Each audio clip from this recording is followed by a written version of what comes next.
আসসালামু আলাইকুম। আমি তুরজাহান ইসলাম জোয়া চলে আসলাম জোয়া রান্নাঘরে নতুন আরও একটা সুস্বাদু রেসিপি নিয়ে।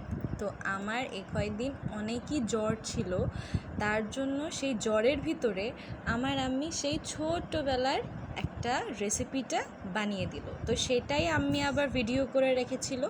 তো এই রেসিপিটার নাম হচ্ছে মধু দিয়ে দুধ সাবু রেসিপি। তো প্রথমেই এখানে হচ্ছে আমরা দুধটা খুবই ভালোভাবে বলক উঠিয়ে নিয়েছি।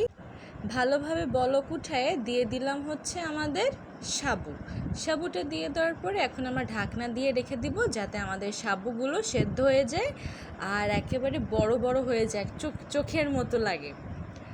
তো এখন দিয়ে দিব হচ্ছে লবণ, ঢাকনাটা উঠিয়ে তারপরে দিয়ে দিলাম হচ্ছে চিনি, তারপরে আর একটু নাড়িয়ে চাড়িয়ে নিব। আমরা যেহেতু এখানে মধু ব্যবহার করব, এর জন্য একটু কম পরিমাণে চিনি দিয়ে নিয়েছি।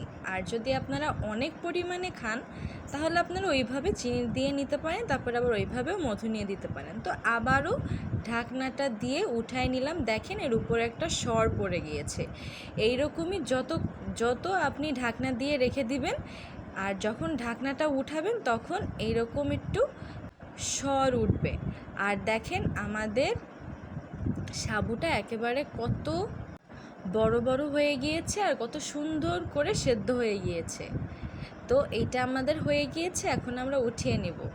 এটা আমাদের ছোটোবেলার রেসিপি, আম্মি এরকমই মগে দিত। আর উপরে হচ্ছে একটা আবরণ পড়বে, দুধে যেরকম একটা আবরণ পড়ে সেরকম একটা আবরণ পড়ার পরেই মানে একটা সর পড়বে, সর পড়ার পরেই আমরা হচ্ছে মধুটা দিয়ে দিব। তো সরটা পড়ে গিয়েছে, এখন হচ্ছে আমরা মধুটা দিয়ে দিচ্ছি। এটা হচ্ছে আমাদের ছোটোবেলার রেসিপি, আম্মি এভাবেই বড় বড় মগে আমাদের বানিয়ে দিত আর আমি তো সবই খেয়ে ফেলতাম, আমি 2 মগও খেতাম। তো এই হচ্ছে আজকের আমাদের রেসিপি।